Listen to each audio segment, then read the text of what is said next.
UP cadre के हमारे देश के प्रधानमंत्री श्री नरेंद्र मोदी जी का बहुत बहुत स्वागत। आज के इस कार्यक्रम में माननीय मोदी जी का बहुत बहुत स्वागत। हमारे देश का नाम और पहचान आपसे है, हमारे देश की आन और शान आपसे है। आपके विकास कार्यों ने देश की दशा बदल दी। आखिर देश की जनता के चेहरों पर मुस्कान आपसे है। बहुत बहुत स्वागत। हमारे देश की आन और शान, विश्व प्रख्यात, विश्व प्रशंसनीय। तो एमबी इंटर कॉलेज का वो मैदान जहां पर जनसभा रखी गई थी, प्रधानमंत्री मोदी अब मंच पर उपस्थित हो गए हैं। सुबह से ही लोगों की भीड़ यहां पर जुटनी शुरू हो गई थी और अब इस वक्त पूरा मैदान खचाखच भरा हुआ है। प्रधानमंत्री मंच पर मौजूद हैं। सीएम पुष्कर धामी को भी आप देख सकते हैं। राज्यपाल भी इस वक्त मंच पर मौजूद हैं और जिसका इंतजार काफी समय से लोग कर रहे थे। सुबह से ही हमने देखा कि किस तरह से लोग इस मैदान में इकट्ठे होने शुरू हो गए थे। एमपी इंटर कॉलेज है जहां पर ये पूरी की पूरी जनसभा रखी गई है। खास तौर पर अगर कुमाऊं की बात की जाए तो ये जो पूरा कुमाऊं का जो क्षेत्र है, आज जो ये सौगात देने वाले हैं यहाँ के जनता के लिए काफी अहम हो जाता है। 23 योजनाओं का यहाँ से तोहफा देंगे। देवभूमि में प्रधानमंत्री अब आ चुके हैं और इंतजार यही किया जा रहा था कि जब प्रधानमंत्री आएंगे अपने साथ सौगात लेकर आएंगे। 17,000 करोड़ की ये सौगात है जिसमें 23 परियोजनाओं की सौगात यहां से देने वाले हैं। इसमें नैनीताल, हल्द्वानी और कुमाऊं मंडल पूरा है, इसके अंतर्गत आता है। खासतौर पर इस पर उत्तराखंड में चाहे वो स्वास्थ्य हो, शिक्षा हो, सड़क हो, इंफ्रास्ट्रक्चर हो, सभी परियोजनाओं की यहां से सौगात, कुछ का शिलान्यास और कुछ का लोकार्पण यहां से प्रधानमंत्री करने वाले हैं। मन से सीधी तस्वीर इस वक्त हल्द्वानी से हम आपको दिखा रहे हैं जहां पर सीएम पुष्कर धामी उनका स्वागत कर रहे हैं।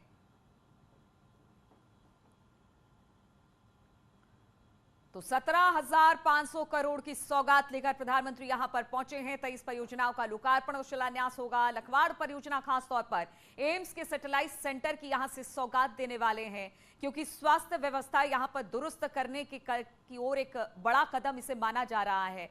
मंच पर प्रधानमंत्री उपस्थित हो गए हैं। लोगों का जमावड़ा इस मैदान में सुबह से लगना शुरू हो गया था। सभी प्रधानमंत्री को सुनना चाहते थे। प्रदेश के अलग अलग जिलों से यहां पर लोग पहुंचे हैं और सुबह से ये भीड़ देखने को मिल रही है। आप प्रधानमंत्री का स्वागत किया जा रहा है। हम आपको दिखा रहे हैं किस तरह से एक एक कर तमाम उत्तराखंड के नेता प्रधानमंत्री का स्वागत कर रहे हैं। तो देवभूमि में प्रधानमंत्री का देवभूमि से क्या लगाव है ये सब जानते हैं। लगातार उत्तराखंड के दौरे पर प्रधानमंत्री आते रहे हैं। यहां पर जो भी परियोजनाएं चलती हैं उसका खुद वो सीधे उस पर नजर होती है प्रधानमंत्री की। और प्रधानमंत्री ने इस बात का जिक्र भी किया था कि आने वाला वक्त उत्तराखंड का होगा, इसलिए यहां पर विकास की जो गंगा है वो बहेगी। और इसी गंगा के तहत आज ये जो 1700 करोड़ की सौगात प्रधानमंत्री लेकर आए हैं, अपने आप में 17,000 करोड़ की सौगात, वो अपने आप में बड़ी बात है। यहां पर उत्तराखंड के विकास के लिए जो भी जरूरी चीजें हैं, चाहे वो सड़क परियोजना की बात की जाए, पेयजल परियोजना की बात की जाए या फिर इंफ्रास्ट्रक्चर की बात की जाए, स्वास्थ्य, शिक्षा, हर तरफ काम करने की जरूरत है। और पुष्कर धामी ने भी लगातार कहा कि विकास के रास्ते पर हम उत्तराखंड को लेकर जा रहे हैं। और आज जब यहां से प्रधानमंत्री पहुंचे हैं तो 17,500 करोड़ की सौगात जिसमें 23 परियोजनाओं का लोकार्पण और शिलान्यास किया जाएगा। चूंकि चुनाव का वक्त है, ऐसे में लोगों की भी यही मांग रहती है कि जो भी उनकी समस्याएं हैं उनको जल्द से जल्द दूर किया जाए। सरकार से यही उनकी मांग रहती है। और अगर खास तौर पर उत्तराखंड के लिहाज से बात की जाए तो पहाड़ी इलाका है, ज्यादातर पहाड़ के इलाके हैं, दूरस्थ इलाके हैं। यहाँ पर स्वास्थ्य, शिक्षा या फिर इंफ्रास्ट्रक्चर की बात की जाए उसमें कहीं ना कहीं कमी दिखाई देती है। और आज इन्हीं सब पर फोकस करते हुए 17,500 करोड़ की सौगात प्रधानमंत्री लेकर आए हैं। 23 परियोजना है जिसका लोकार्पण और शिलान्यास यहां से किया जाना वाला है। खासतौर पर लखवाड़ परियोजना जिसकी परिकल्पना बहुत समय पहले की गई थी, लेकिन अब ये परियोजना मूर्त रूप लेती दिखाई दे रही है। एम्स के सैटेलाइट सेंटर की यहां से सौगात प्रधानमंत्री देने वाले हैं। वो उस मैदान की तस्वीरें भी हम आपको दिखा रहे हैं जहां पर ये जनसभा रखी गई है और इस वक्त ये पूरा मैदान खचाखच भर चुका है। प्रधानमंत्री मंच पर हैं, मुख्यमंत्री और राज्यपाल भी हैं और तमाम जो मंत्रीगण हैं, नेता हैं, वो भी इस वक्त मंच पर मौजूद है। तो हल्द्वानी में एक बड़ी सभा और इसकी तैयारी काफी दिनों से चल रही थी और ठीक चुनाव से पहले काफी अहम ये प्रधानमंत्री का दौरा भी माना जा रहा है। तो अब पहुंच चुके हैं, कुछ देर में यहां से जनसभा को भी संबोधित करेंगे, क्योंकि लोग उनको सुनने के लिए सुबह से प्रधानमंत्री को, कि उन्हें सुनना है, सामने से देखना है, वो मैदान में पहुंचने, जहां पर जनसभा थी वहां पर पहुंचने शुरू हो गए थे। दो तस्वीरें हम आपको दिखा रहे हैं। अब एक प्रधानमंत्री की रैली की तस्वीर आप इस वक्त जनसभा की तस्वीर देख पा रहे हैं, और दूसरी मुरादाबाद में अमित शाह आज हैं, वहां की तस्वीरें भी हम आपको दिखा रहे हैं। तो लगातार इसी तरह से जनसभा और रैली हो रही है बीजेपी के तमाम बड़े नेताओं की, और आज दो अहम जनसभा, जिसको एक तरफ प्रधानमंत्री मोदी उत्तराखंड में मौजूद हैं, तो दूसरी तरफ उत्तर प्रदेश के मुरादाबाद में अमित शाह यानी गृह मंत्री अमित शाह मौजूद हैं और यहां पर एक जनसभा को संबोधित कर रहे हैं। आज अमित शाह की कई सारी जनसभाएं होनी है, ताबड़तोड़ जनसभाएं अमित शाह यहां से कर रहे हैं, उसकी तस्वीर भी हम दिखा रहे हैं। और प्रधानमंत्री इस वक्त उत्तराखंड के हल्द्वानी में हैं, जहां पर आज 17,000 करोड़ की सौगात उत्तराखंड वासियों को देने वाले हैं।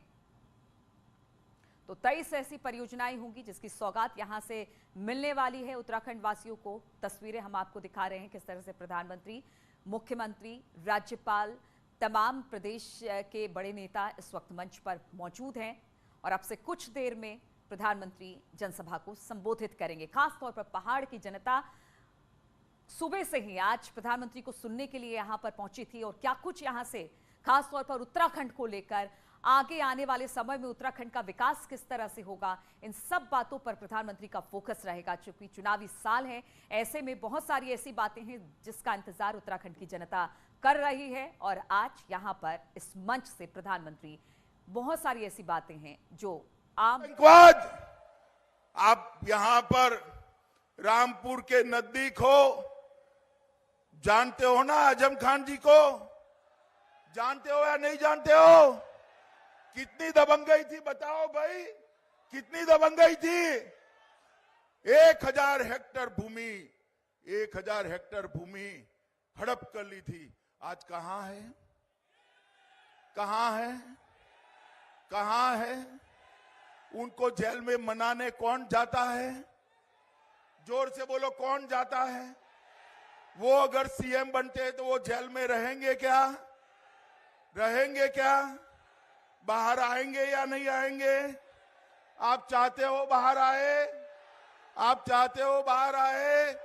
तो क्या करना पड़ेगा? फिर से भाजपा सरकार बनानी पड़ेगी, तभी जाकर होगा। मित्रों, ये पश्चिमी उत्तर प्रदेश पूरा गन्ने का प्रदेश। अब इनको तो गन्ना का नाम ही मालूम नहीं है। जिन्ना जिन्ना जिन्ना जिन्ना करते हैं। अरे भाई, जिन्ना का कोई काम नहीं है, वो पाकिस्तान चले गए थे। यहां पर गन्ने का काम है।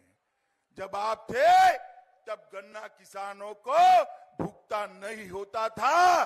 भारतीय जनता पार्टी की योगी आदित्यनाथ की सरकार ने 90% गन्ना किसानों का भुगतान किया। 1,48,000 करोड़ रुपया बकाया चुकाने का काम हमने किया है। 20 गन्ना मिलों का विस्तारीकरण और आधुनिकीकरण करा। लगभग 476 मैट्रिक टन रिकॉर्ड चीनी का उत्पादन किया।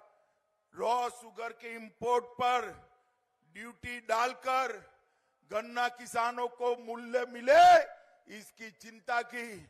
इथेनॉल की पॉलिसी लाए, इसके भाव बढ़ाए, और आज गन्ना किसान इसके मूल्य को बरोबर पा रहा है।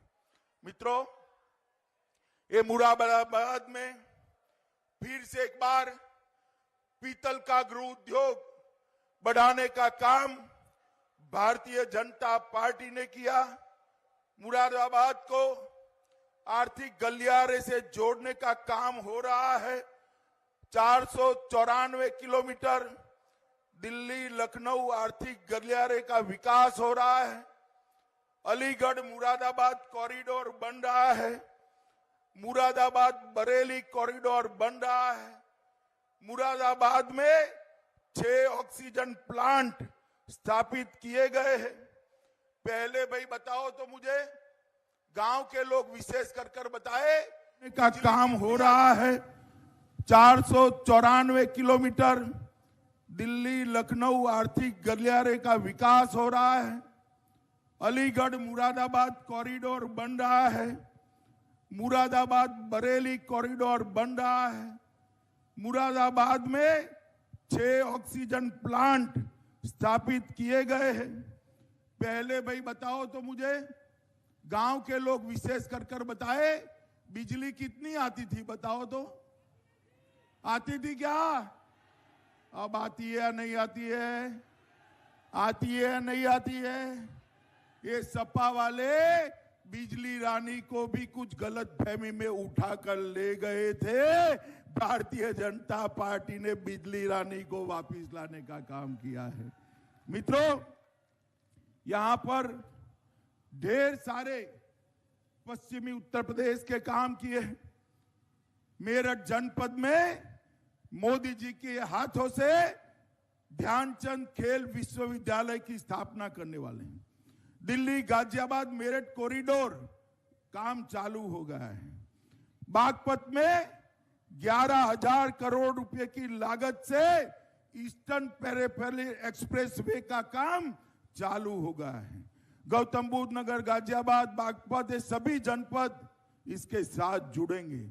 शामली में 250 करोड़ से एक बटालियन लग रही है। किसकी लग रही है बताऊं मैं? पीएसी की बटालियन लग रही है, पीएसी की।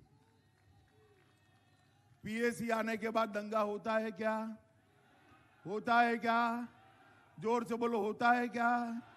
अब पीओसी को लखनऊ से नहीं आना पड़ेगा, कोई भी तितर बितर करेगा, पीएसी आधे घंटे में पहुंच जाएगी। मित्रों, हमने मेरठ में रेल परियोजना का, मेट्रो का क्रियान्वयन की कार्यवाही चालू है।